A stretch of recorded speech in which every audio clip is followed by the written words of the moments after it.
إن الحمد لله نحمده ونستعينه ونستغفره ونعوذ بالله من شرور أنفسنا ومن سيئات أعمالنا.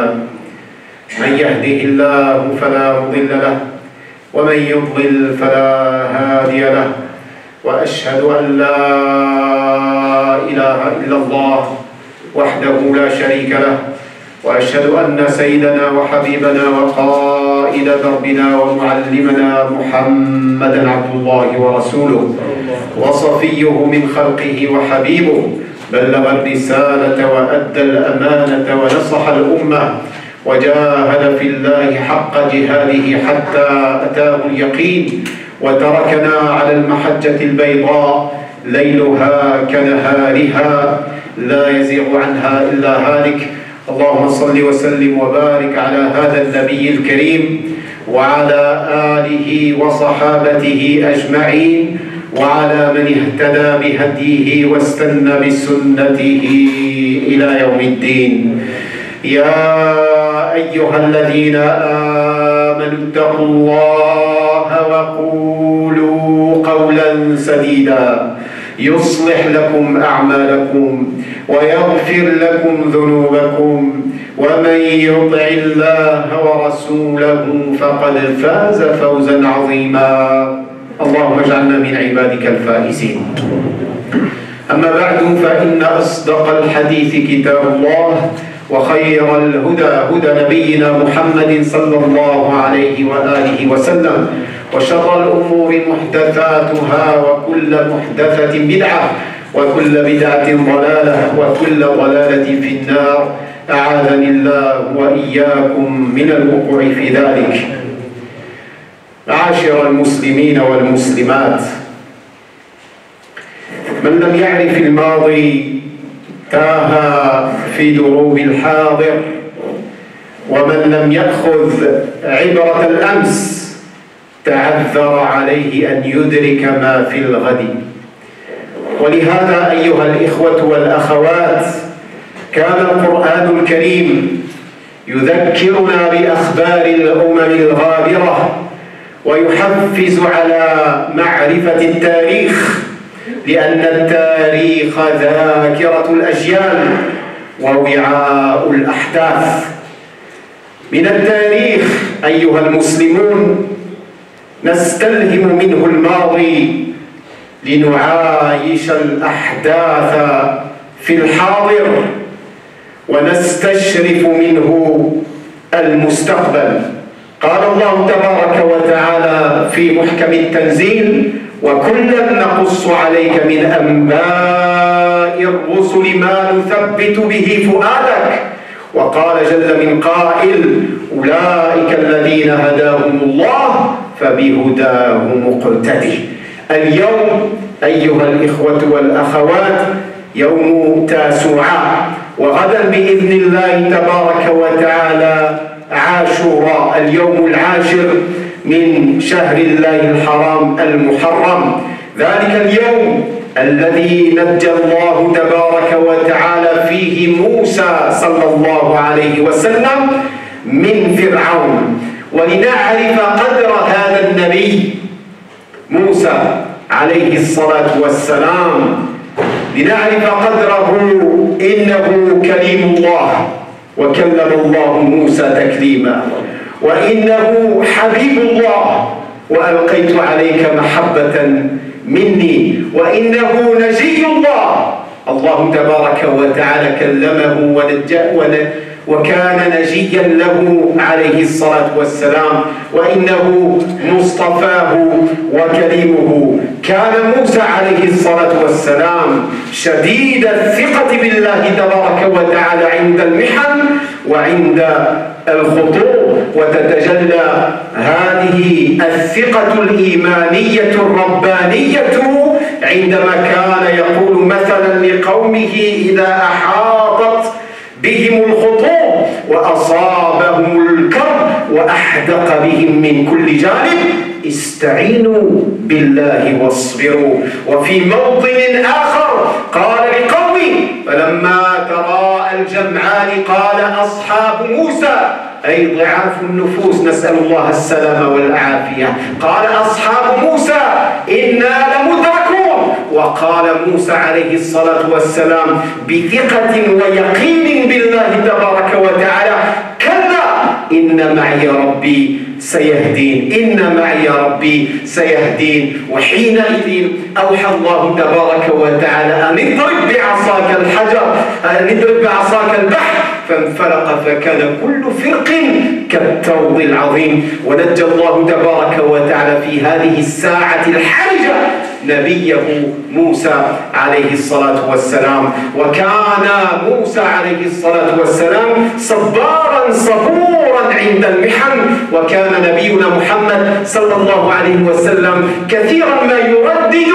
هذه الكلمة، كان يقول: رحم الله أخي موسى، رحم الله أخي موسى، فقد أوذي أكثر من ذلك فصبر. فحينما كان نبينا محمد صلى الله عليه وسلم تصيبه وتحدق به المحن والابتلاءات، كان يدعو بهذا الدعاء: رحم الله أخي موسى إنه أوذي أكثر من ذلك فصبر. فكان يصبر بهذه الكلمة نفسه عليه الصلاة والسلام. ولهذا أيها الإخوة والأخوات، التاريخ ولا سيما قصة موسى عليه الصلاة والسلام أخذ حيزا عظيما في القرآن الكريم.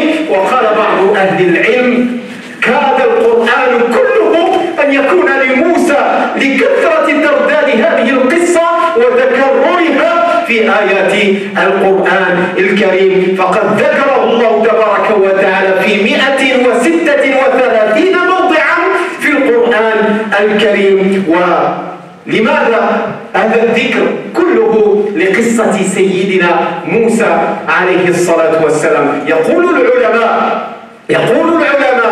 كلما تواردت قصة في القرآن الكريم دل ذلك على تجدد وقوعها في واقعنا المعاصر.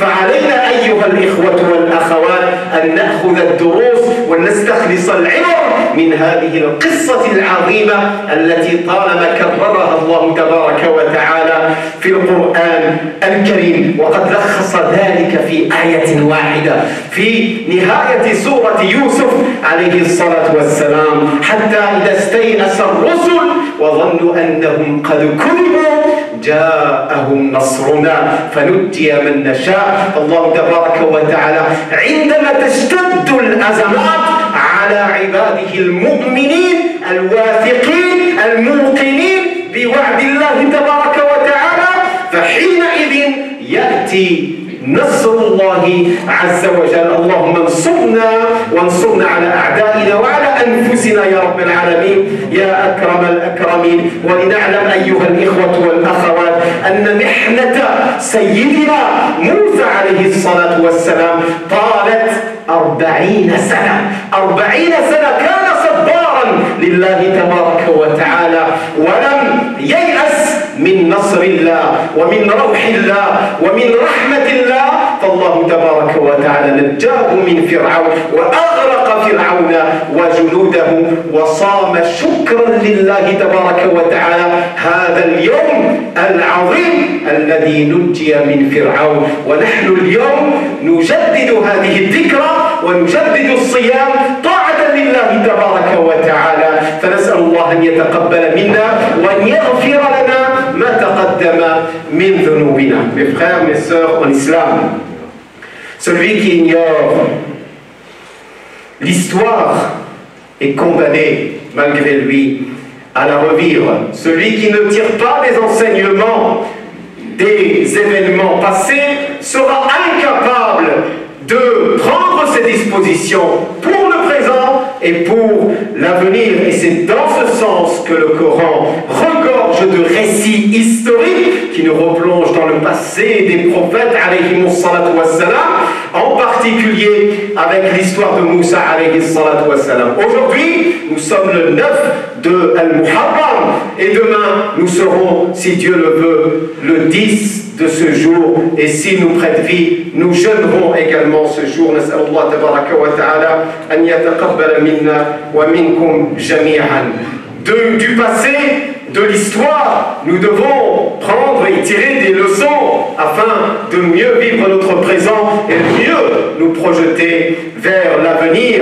Le Coran nous dit, Allah tabaraka wa ta'ala nous dit, après avoir raconté un certain nombre de récits au prophète Muhammad sallallahu alayhi wa sallam, voici donc les récits que nous te rappelons et que nous te contons afin que nous raffermissons, afin de raffermir ton cœur, afin que ton cœur y trouve effectivement ici une assistance et se dire que l'histoire finalement se répète. Et Allah tabaraka wa ta'ala, après avoir cité 18 prophètes dans la sourate Al-An'am, il dit à son prophète Muhammad sallallahu alayhi wa sallam, voici donc l'exemple des prophètes qui ont été guidés dans le droit chemin.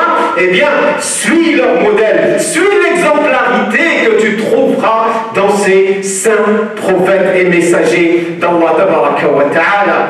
Et l'histoire de Moussa alayhi salatu wassalam est à ce point de vue, et à plus d'un titre d'ailleurs, d'une pertinence, et elle nous apporte des leçons qui sont encore valables aujourd'hui. Le prophète Moussa alayhi salatu wassalam, qui est le bien-aimé de Dieu, qui est le confident de Dieu, qui est celui à qui Allah tabaraka wa ta'ala a adressé la parole.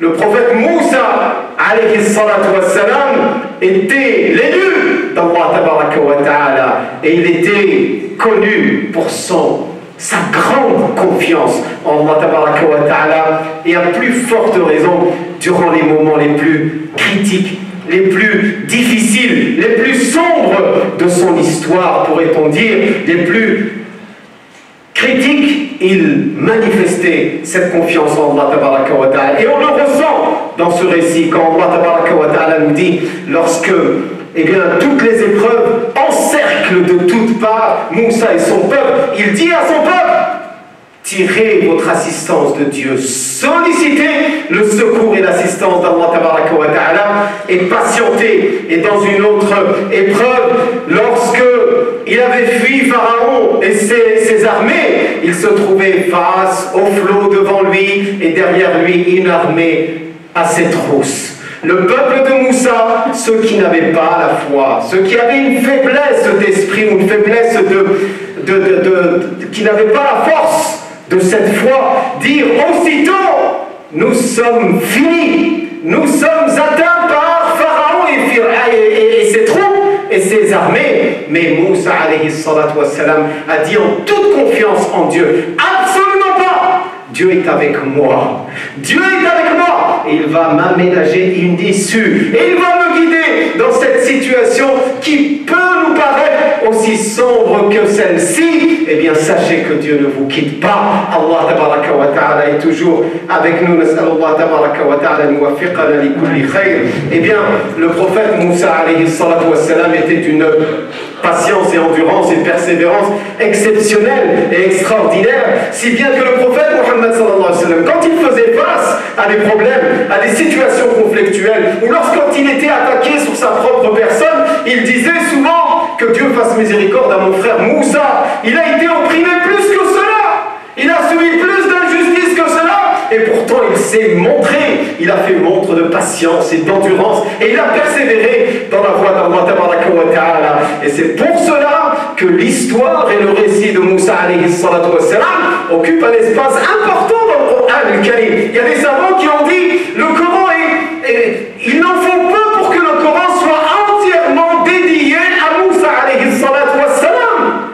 Allah tabaraka wa ta'ala a cité 136 fois Moussa alayhi salatu wassalam, et l'histoire de Moussa se répète inlassablement dans le Coran al-Karim depuis le début jusqu'à la fin. Il est rare de trouver une sourate dans laquelle on ne cite pas Moussa alayhi salatu wassalam. Et nos savants nous disent, sachez une chose, lorsqu'un événement, lorsqu'un élément ou une histoire se répète dans le Coran al-Karim, sachez qu'elle a un lien encore avec notre actualité. Elle est encore en lien avec... car l'histoire se répète. Car l'histoire se répète et nous devons savoir qu'en réalité, cette histoire symbolise l'opposition du bien et du mal, l'opposition du droit et du tordu, de la droiture et de l'égarement. Elle symbolise également le vrai du faux. Et ce combat sera éternel, et cette opposition sera éternelle jusqu'à la fin des temps. Et à nous de résister, à nous de nous montrer endurants et persévérants dans la voie d'Allah Tabaraka wa Ta'ala, et de ne jamais désespérer de la miséricorde de Dieu. Vous savez, Allah a résumé tout ceci dans un verset à la fin de la sourate Yusuf, alayhi salatu wassalam. Il a dit, lorsque nos messagers furent désespérés de s'estimer à ce point démentis par leur peuple, c'est à ce moment précis que vient notre assistance, l'assistance d'Allah, le secours d'Allah Tabaraka wa Ta'ala vient dans les moments en réalité où l'étau se resserre et la difficulté s'agrandit, qu'Allah Tabaraka wa Ta'ala nous donne la clairvoyance et nous donne la confiance en lui. Ya Rabbil Alamin, wa aqulu qawli hada wa astaghfirullah li wa lakum fastaghfiruhu innahu huwal ghafurur rahim.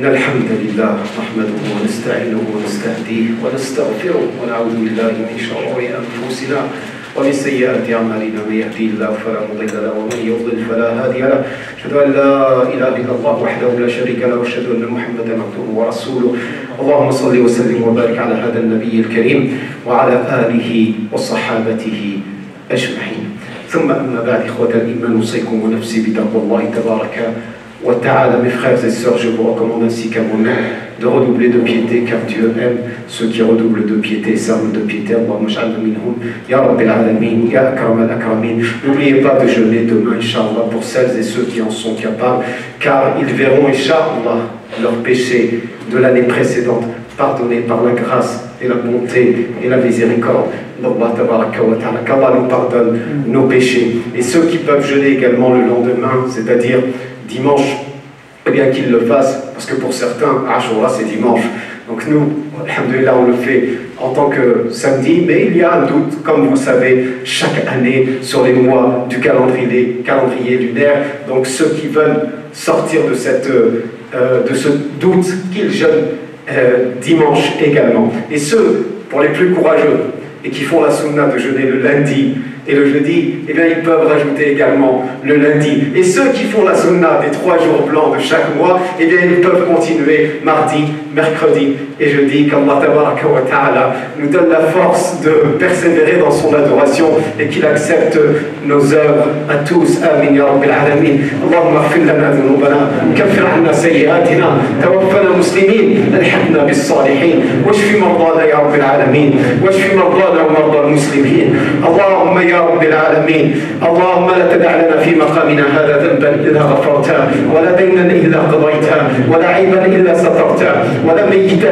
إلا رحمته ولا مريضا إلا شفيته ولا مبتلا إلا عافيته ولا غائبا إلا رددته ولا طالبا إلا نجحته ولا عسيرا إلا يسرته ولا حاجة من حوائج الدنيا والآخرة هي لك رضا ولنا فيها صلاح إلا وقد يسرتها لنا يا رب العالمين يا أكرم الأكرمين يا رب العالمين. اللهم في جمعنا هذا من كانت له حاجة فاقضها له يا رب العالمين.